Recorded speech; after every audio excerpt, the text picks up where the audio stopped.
Alright, it's been a while, I know.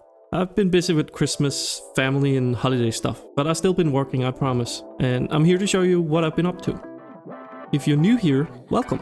I'm Backware Games and I've been working on my Fuddian game in my spare time for almost 2 years at this point. It's heavily inspired by games such as Jump King, Getting Over It and the likes. My take on the genre is a wacky physics-based game where the key selling point is an in-game level editor where people can create and share their own levels with friends and the community. I know you're all here for the big name reveal, but stick with me just a little bit longer and we'll get there. But let's dive in and take a look at some of the new things I've added to the game. I finally finished off the last area of the demo, which is the sewers area. As you can see, I took inspiration from other typical sewer type areas in games, with these cold brick walls and pipes oozing with the green goo. As always, I started with a mock-up to try and get a feel for the tone and the colors and just the overall structure. This is what I ended up with. I had no idea how I was going to solve the simulation of the green goo yet, but I did what I always do and let future me deal with that problem. So it was now time to actually start implementing it into the game and replace all of the old tiles with the new ones. This is just a long and kind of tedious process to design the whole tile map, set everything up inside Unity, as well as make sure it works inside the level editor. But eventually I got there. And for the goo, I decided to go on with a combination of multiple particle effects. The first one being a big lump of goo hanging from the pipe itself, and then at random intervals, it will trigger another particle emitting goo that's affected by gravity. And then the third particle will emit once the falling goo collides with the floor, and then triggering a splash particle with some lights flickering. The final effect is an animated texture laid on top of the tiles where the goo hits to illustrate that it's a slippery tile for the player. Overall, I'm quite happy with how it turned out, although I'm slightly worried that players might find it dangerous and will try to avoid it. So the game doesn't really have any concept of health and taking damage or anything like that, but I guess I'll have to see how playtesting turns out. But let me know in the comments if you feel the same or I'm overthinking it. I can't really tell anymore.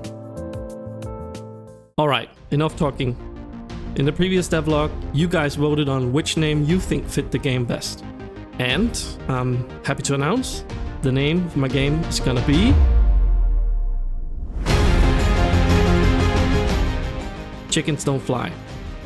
I'm actually quite happy with the name and the new logo. I think it hits the tone of the game perfectly. The results from the poll also shows that the name was a clear winner. With 70% of the 141 votes, it's clear that you guys really like this name the most. So thank you very much for participating. As always, I show you how far I've come with my project plan. Of course, I finished off the last area of the demo, but I've also been adding a lot of other features such as gameplay and graphic options, analytics, an in-game speedrun timer, and so on. As you can see, I'm getting very close to launching my Steam page, as well as getting a demo ready. It should happen within 1 or 2 months. No promises made though. But because I really want this out soon, I've unfortunately had to make the difficult decision to cut the level editor from the demo.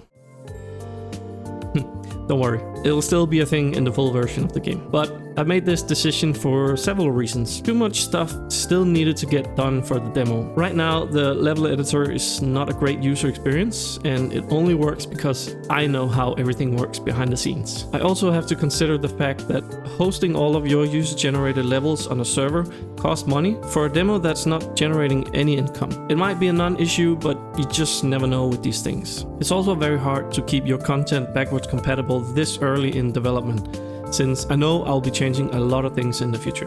I do have plans on releasing a newer demo when we get near launch, which will have a fully fledged level editor with a much better user experience. I'll definitely also do closed beta testing during the rest of the development time. This will be announced later in my Discord once I get that set up as well, so keep an eye out for that. So, this is the final stretch before releasing the Steam page and the demo, and finally letting all of you guys get the game in your hands to try it out. I'm both very excited but also nervous at the same time. I'm trying to finish up all the loose ends for the demo build, get a trailer ready, and set up the last few things. Hopefully it won't be too long now.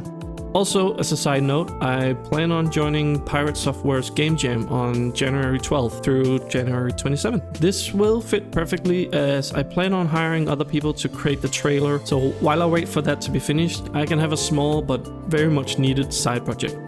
that's all for me. Sorry it took this long for a new video to come out, but don't worry, I'm still quietly working on it with all the time that I have. So, until next time, cheers.